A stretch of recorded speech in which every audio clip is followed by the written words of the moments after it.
بسم اللہ الحمد للہ والصلاة والسلام علی رسول اللہ وعلی آلہ وصحبہ ومن والہ۔ محترم بزرگوں، دوستوں، تبدیلی اور چینجز یہ بہت بڑی بھاری ذمہ داری ہے اور بہت بڑا بھاری کام ہے۔ یہ فرد کے لیے بھی مشکل ہے، بحیثیت فرد تبدیلی بڑا ہی دشوار گزار کام ہے، بڑا کٹھن کام ہے اور ہر ایک سے اس سے ہو نہیں پاتا۔ تبدیلی اپنے اندر، سماج کے اندر لانا یہ ضروری ہے۔ قرآن صاف کہتا ہے ان اللہ لا یغیر ما بقوم حتی یغیروا ما بانفسہم۔ یہ چینجز اور تبدیلی خود انسان اپنی ذات کے اندر نہ لائیں تو سماج کے اندر بھی تبدیلی پیدا ہو سکتی ہے۔ خود اگر کوئی انسان تبدیل نہ ہونا چاہے، دنیا کی کوئی طاقت اسے تبدیل نہیں کر سکتی، دنیا کی کوئی طاقت اس کے اندر چینجز اور تبدیلی نہیں لا سکتی۔ اللہ تعالیٰ یہاں ان اللہ لا یغیر ما بقوم حتی یغیروا ما بانفسہم کا، جب تک انسان خود تبدیلی نہ لائے تو خدا بھی اس کے اندر تبدیلی نہیں لاتا۔ اور یہ اللہ کی سنت ہے، سنت اللہ التی قد خلت من قبل ولن تجد لسنت اللہ تبدیلا۔ میرے عزیزوں اور دوستوں، اتنی بڑی تبدیلی جو اللہ کے نبی نے سماج کے اندر، معاشرے کے اندر پیدا کی، سوسائٹی کے اندر اتنی بڑی تبدیلی پیدا کی، یہ کیسے ممکن تھا؟ کیا اسباب تھے؟ کیا گر آپ نے اپنایا تھا کہ پوری سوسائٹی، پورا سماج، پورا ملک تبدیل ہو کر رہ گیا؟ ایک انقلاب آپ نے پیدا کر دیا۔ دیکھیے، اگر کوئی معاشرہ گناہوں میں لتا پتا اٹا ہوا ہو، گناہوں میں اٹا ہوا ہو، معاصی میں لت پت چکا ہو، کوئی گناہ ایسا نہ ہو جو وہاں پر جڑ نہ پکڑ رہا ہو، شراب، زنا، فحش، ظلم، کوئی گناہ ایسا نہیں جو وہاں پر سر اٹھا نہیں رہا تھا، پنپ نہیں رہا تھا، ہر مرض وہاں پر جڑ پکڑ چکا تھا، اسے نکالنا آسان نہیں تھا۔ کوئی ریفارمر آتا، کوئی مصلح آتا، کوئی سماج کو بدلنے والا آتا تو پتہ نہیں وہ کیا سوچتا، کس دکھتی رگ پر ہاتھ رکھتا، کس مرض کی تشخیص کرتا۔ پورا جسم جب خون چکا ہو، پورا جسم جب لہو لہان ہو، پورا جسم جب بیماریوں میں اٹا ہوا ہو، اس ماحول میں وہ مصلح پتہ نہیں کس دکھتی رگ پر ہاتھ رکھتا، کہاں سے اصلاح کرتا، چینجز کہاں سے لاتا، تبدیلی کہاں سے لاتا، یہ سوچنے کی بات ہے۔ راغب السرجانی، ڈاکٹر راغب السرجانی کہتے ہیں اللہ کے نبی ایسے ماحول میں آئے تو کیا چیز لائے؟ تبدیلی کا آغاز کہاں سے کیا؟ کہاں سے ابتدا ہوئی انقلاب، معاشرے کے اندر انقلاب پیدا کرنے کی؟ وہ تھی علم، تعلیم تھی۔ تعلیم کی آواز آپ نے بلند کی، اقرأ باسم ربک الذی خلق۔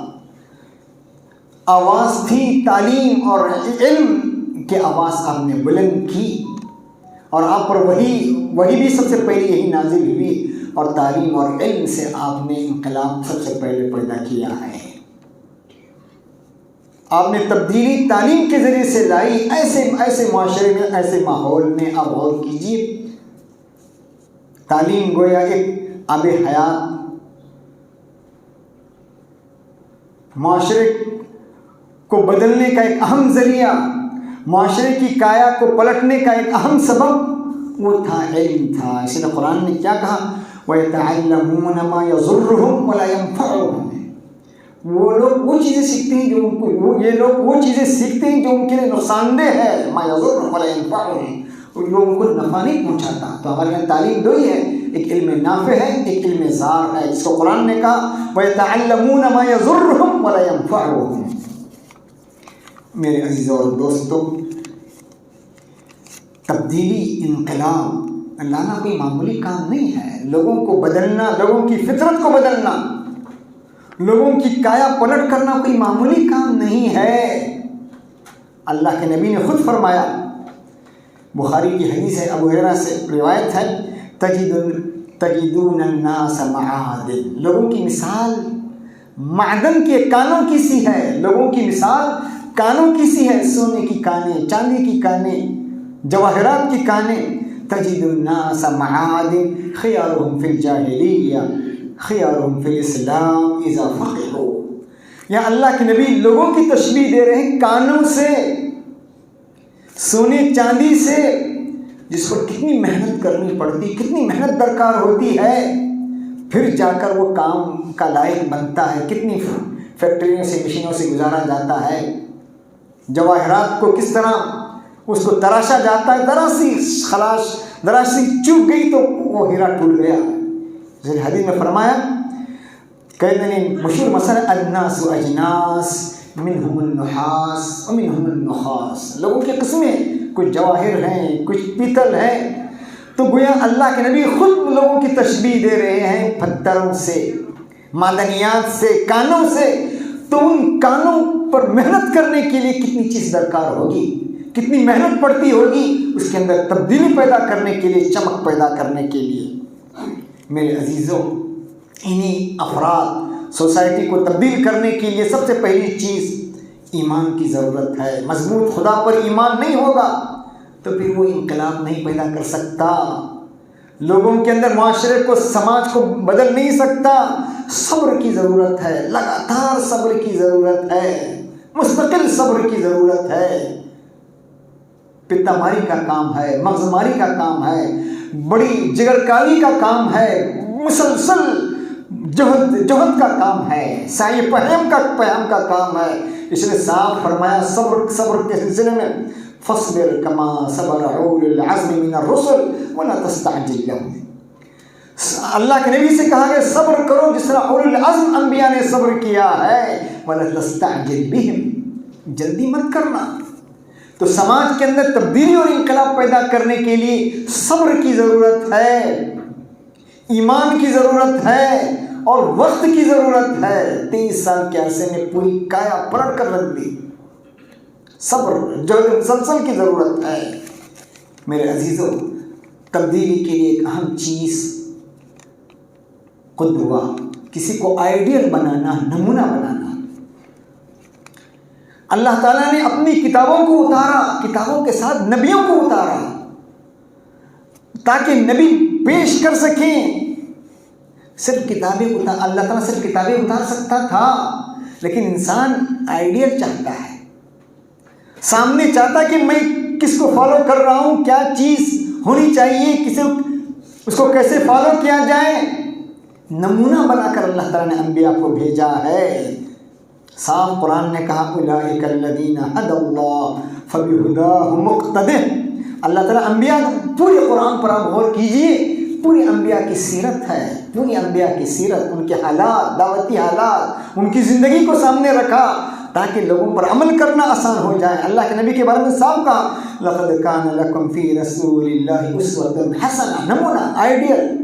آدمی دیکھتا ہے کہ کیسے اپنائے، عمل کرنے کے لیے دیکھتا ہے۔ چھوٹا بچہ بھی دیکھیے، باتوں کا اس پر اثر نہیں ہوتا، ہماری اسپیچ کا اس پر اثر نہیں ہوتا، ہماری باتوں کا اس پر اثر نہیں ہوتا۔ وہ دیکھتا ہے، اپنے باپ کو دیکھتا ہے، اس کے لیے باپ اس کے لیے ماڈل ہے، نمونہ ہے، آئیڈیل ہے، وہ باپ کو دیکھتا ہے۔ امام حرم بھی آئے گا، وہ امام حرم کی اقتدا نہیں کرے گا، اپنے باپ کو دیکھے گا کیسے نماز پڑھ رہا ہے، کیا پڑھ رہا ہے۔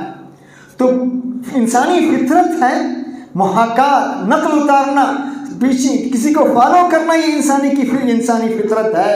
حضرت ابراہیم علیہ السلام کے بارے میں کہا قد کانت لکم اسوۃ حسنہ فی ابراہیم والذین معہ، ابراہیم اور ابراہیم کے ساتھ جو لوگ تھے اس میں تمہارے لیے نمونہ ہے، آئیڈیل ہے۔ تو آدمی سامنے والے کو دیکھ کر کرتا ہے۔ اللہ کے نبی کو بطور نمونہ اور اسوہ بنا کر پیش کیا گیا، اسی لیے تاکہ وہ دیکھیں، سامنے دیکھیں تو لوگوں نے دیکھا اللہ کے نبی کی زندگی کو دیکھا. اللہ کے نبی کی زندگی کھلی کتاب تھی, ہر ایک آدمی اسے پڑھتا تھا اور آپ کو دیکھتا تھا. اس لیے حضرت عائشہ نے صاف فرمایا, جب حضرت عائشہ سے پوچھا گیا آپ کے اخلاق کیا تھے, آپ نے کیا کہا؟ کان خلقہ القرآن, آپ چلتا پھرتا قرآن تھے, چلتا پھرتا قرآن تھے. جو قرآن حروف میں نازل ہوا تھا, جو قرآن حروف کی شکل میں نازل ہوا تھا, وہ آپ نفوس کی شکل میں لوگوں کو دکھا رہے تھے. چلتا پھرتا قرآن, حرکت کرتا ہوا قرآن تھا. وہ حروف کو آپ نے عملی جامہ پہنا کر دکھایا. اسی لیے دیکھیے, نقل کا انقلاب لانے کے لیے اپنے آپ کو نمونہ بنانا ضروری ہے. آج ہم کہتے ہیں کہ برادران وطن کی باتوں کا ہماری باتوں کا ان پر اثر نہیں ہوتا. مسلمانوں نے اپنا نمونہ پیش نہیں کیا. یہ تبدیلی جب تک ہم خود نہیں پیش کریں گے, وہ کہیں گے مسلمان سب سے بڑا دھوکہ باز, مسلمان سب سے بڑا دھوکہ دینے والا, ہر فیلڈ میں مسلمان گیا گزرا. تو یہ ہم نمونہ پیش کریں, عملی طور پر جب تک نمونہ پیش نہیں کریں گے تو پھر یہ تبدیلی حروف کے ذریعے سے تبدیلی معاشرے میں نہیں آتی, نفوس کے ذریعے سے تبدیلی آتی ہے. نقوش سے سماج میں تبدیلی نہیں آتی, نفوس سے انقلاب آتا ہے. نقوش صرف نقش ہو کر رہ جاتے ہیں. نقوش کی حیثیت نقش کا نقش فی الماء, پانی کی لکیر ہے. اور نفوس جو چلتا پھرتا جو بنا کر پیش کیا جاتا ہے, یہ نقش کل حجر ہے, یعنی پتھر پر کھینچے جانے والی لکیر ہے جو مٹھائے نہیں مٹتی. اس لیے قرآن نے صاف کہا, یا ایھا الذین آمنوا لم تقولون ما لا تفعلون, اے ایمان والو جو تم کرتے نہیں ہو کہتے کیوں ہو. کبر مقتا عند اللہ ان تقولوا ما لا تفعلون, جو تم کرتے نہیں ہو وہ جو کہتے ہو کرتے نہیں ہو, یہ اللہ کے لیے بڑی دشوار گزار بات ہے. اللہ کو یہ بات ناپسندیدہ ہے, اللہ کو یہ بات پسند نہیں ہے. میرے عزیز, اللہ کے نبی نے جو انقلاب پیدا کیا سیاسی میدان میں, مکے کا حال کیا تھا, مکے کی سیاسی صورتحال کیا تھی, آپ غور کیجئے. بحیثیت سماج کے انقلاب کیا پیدا کیا, وہاں سے طبقاتی نظام تھا, خاندانی نظام تھا, کچھ لوگ غالب تھے, انہی کی چلتی تھی. ظلم پر ظلم سماج پر, وہاں پر معاشرے پر ہو رہا تھا. کس طرح آپ نے اس سماج کے اندر انقلاب پیدا کیا, کتاب کے ذریعے سے, اپنے عمل کے ذریعے سے. پورے ملک عرب میں آپ نے انقلاب پیدا کیا, ملکی پیمانے پر آپ نے انقلاب پیدا کیا, عالمی پیمانے پر انقلاب پیدا کیا. پورے اہل عرب بھی بٹے ہوئے تھے. عراق اور یمن ایران کے ماتحت تھے, اس وقت کا سپر پاور تھا. ملک شام وغیرہ روم کے ماتحت تھے. دونوں سپر پاور میں بٹی ہوئی تھی دنیا. آپ نے کیسا انقلاب پیدا کیا, اور آپ نے کس طرح آپ نے لوگوں کا دل جیتا ہے اخلاق اور عادات اور اطوار کے ذریعے سے. اقتصادی یعنی اکنامک طور پر آپ نے کیا انقلاب پیدا کیا.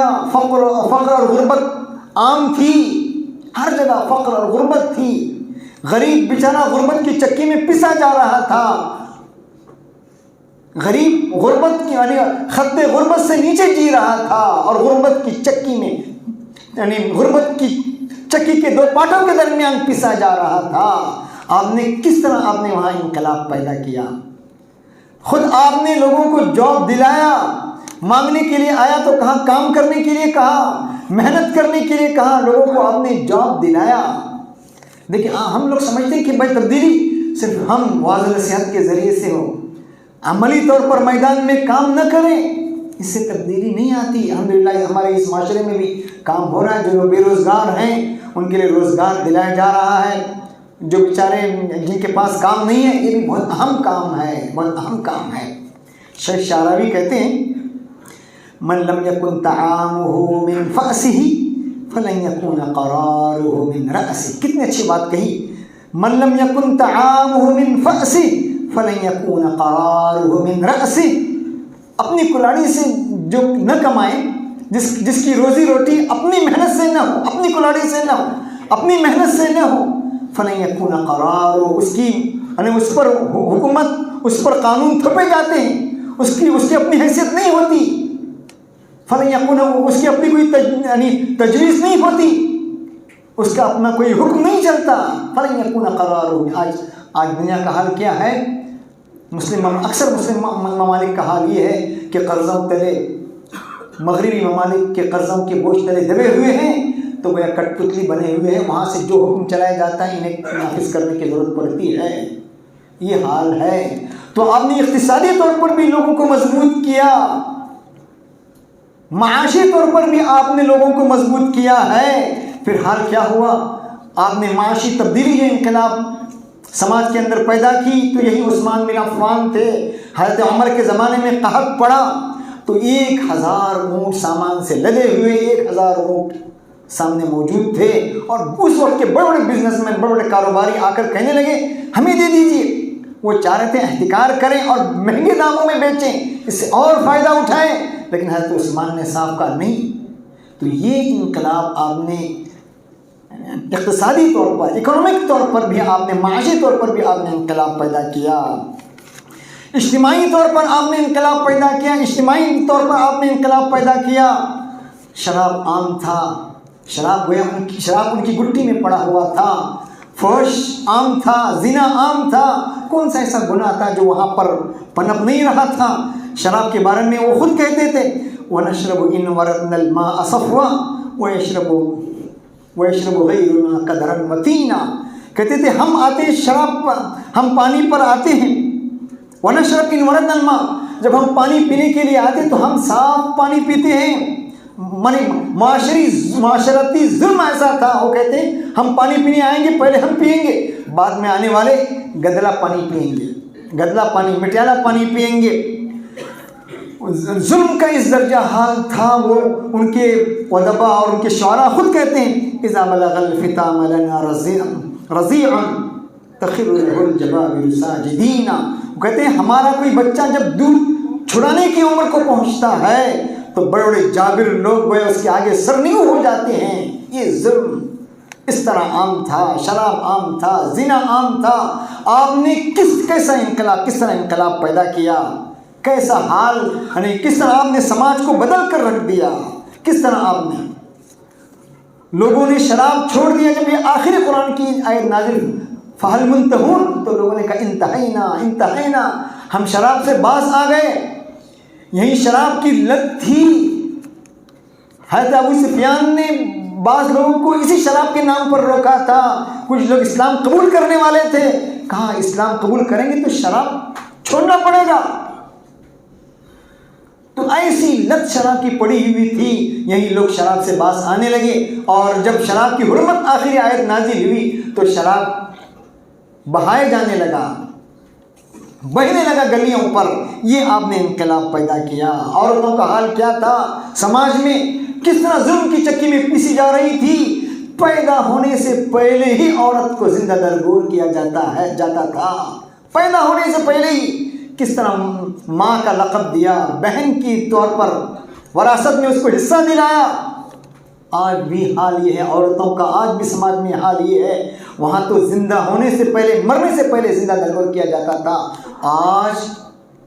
آج نہ اسے مرنے دیا جاتا ہے، نہ جینے دیا جاتا ہے۔ آج سماج کا حال یہ ہے، اکثر جگہ نہ اسے جینے دیا جاتا ہے، نہ مرنے دیا جاتا ہے۔ جہیز کے نام پر اور کہیں کس کے نام پر ان پر ظلم کیا جاتا ہے۔ بیچاری مرنا چاہ رہی، مر بھی نہیں سکتی، ایسے لا یموت فیہا ولا یحیا۔ تو کیسا انقلاب آپ نے عورتوں کے اندر، سماج کے اندر پیدا کیا ہے۔ آپ کا طریقہ سلمی تھا، پیسفلی تھا، امن اور شانتی سے آپ نے انقلاب پیدا کیا، زور سے نہیں، طاقت سے نہیں۔ آج ہم سمجھتے ہیں کہ طاقت، زور ہی سب کچھ ہے۔ ایک مولوی سے ملاقات بھی، کہنے لگے میاں بیوی کے درمیان کچھ انبن ہو رہی تھی، کہنے لگے بھائی قرآن نے ہمیں حکم دیا مارنے کے لیے، عورتوں کو مارنے کے لیے کہا ہے۔ کہنے لگے ارے سماج کے اندر مار دھاڑ سے انقلاب نہیں آتا، نہ اپنے گھرانے کے اندر انقلاب پیدا کر سکتے ہیں۔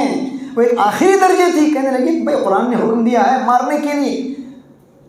ان سے ہم نے کہا ہے آپ تو انبیاء کے وارث ہیں, دیکھیے پوری سیرت کی کتاب کنگال کر دیکھیے, کہاں آپ کی 11 بیویاں تھیں, کس بیوی پر آپ نے ہاتھ اٹھایا ہے, کس کو آپ نے مارا ہے. آپ ہمیں پوری حدیث کی کتاب کنگال کر دکھائیے کہ آپ نے مارا ہے.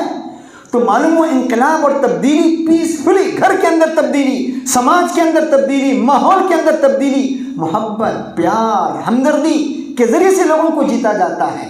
آپ جب داعیوں کو بھیجتے تو کیا کہتے ہیں؟ بشرا, لوگوں کو خوشخبری سنائیے. بشرا ولا تنفرا, لوگوں کے اندر نفرت نہ پیدا کیجیے. یسرا, لوگوں کے ساتھ آسانی کا معاملہ پیدا کیجیے. ولا تعسرا, لوگوں کو مشکلات میں نہ ڈالیے. یہ آپ کا طور طریق تھا, محبتانہ, شفیقانہ, ہمدردانہ, لوگوں کے دلوں کو جیت لیا. پھر یہ حال ہو گیا, لوگ خود آ کر کہنے لگے, نہ کوئی پولیس نہ سی آئی ڈی نہ کچھ. غامدیہ عورت آتی ہے, اللہ کے نبی مجھے پاک کیجئے, میں زانی ہوں, مجھ سے زنا کا عمل ہوا ہے. اللہ کے نبی کہتے ہیں اسے بھیج دیتے ہیں. بار بار آ کر کہتی مجھے پاک کیجئے, صاف کیجئے. پھر کہتے ہیں جب حمل ٹھہر جائیں, پھر حمل ٹھہرنے کے بعد یہ آتی, غائب ہو سکتی تھی, چھپ سکتی تھی. کوئی پولیس نہیں, کوئی سیکورٹری نہیں, کوئی کچھ نہیں, کوئی دیکھنے والا نہیں, کہیں CC کیمرے لگے ہوئے نہیں. آ رہے خود اپنے جرم کا اعتراف کر رہے ہیں, اپنی صفائی کے لیے خود پیش کر رہے ہیں. یہ انقلاب آپ نے پیدا کیا, یہ تبدیلی آپ نے لوگوں کے اندر پیدا کی کہ پورا سماج بدل کر رہ گیا. آپ نے یہ تبدیلی پورے سماج کے اندر ایسی پیدا کی کہ اسلام کے سلسلے میں کسی پر زور زبردستی نہیں ہے, ہر ایک کو اختیار ہے, ہر ایک کو اختیار ہے. جو آپ اگر پسند آئیں تو قبول کریں. آپ نے کہا لا ينهاكم الله عن الذين لم يقاتلوكم في الدين ولم يخرجوكم عن دياركم ان تبروهم وتقسطوا اليهم. کہا جن لوگوں نے تم کو اپنے وطن سے نہیں نکالا, تمہارا خون نہیں کیا, ان کے ساتھ اچھا معاملہ, ہمدردی کا معاملہ کرنے سے تمہیں اللہ تعالیٰ نہیں روکتا. تو میرے عزیزو, آپ نے جو سماج کے اندر جو تبدیلی پیدا کی ہے, جو سماج کے اندر انقلاب آپ نے جو پیدا کیا ہے, یہ آپ کا طریق تھا, عملی نمونہ آپ نے پیش کیا ہے. چلتا پھرتا قرآن بن کر لوگوں کو آپ نے دکھایا ہے, لوگوں کے دلوں کو جیتا ہے, عقلوں کو نہیں لوگوں کے دلوں کو جیتا ہے. عقلوں کو جیتنا آسان ہے, عقلوں کو جیتیں گے تو ہٹ درمی ہو سکتی ہے, ہٹ دھرمی ہو سکتی ہے, ہٹ پیدا ہو سکتی ہے, لیکن دلوں کو جیتنا یہ بہت مشکل کام ہے. اور یہ لگاتار صبر, ایمان اور جہد مسلسل اور وقت اس کے لیے درکار ہے.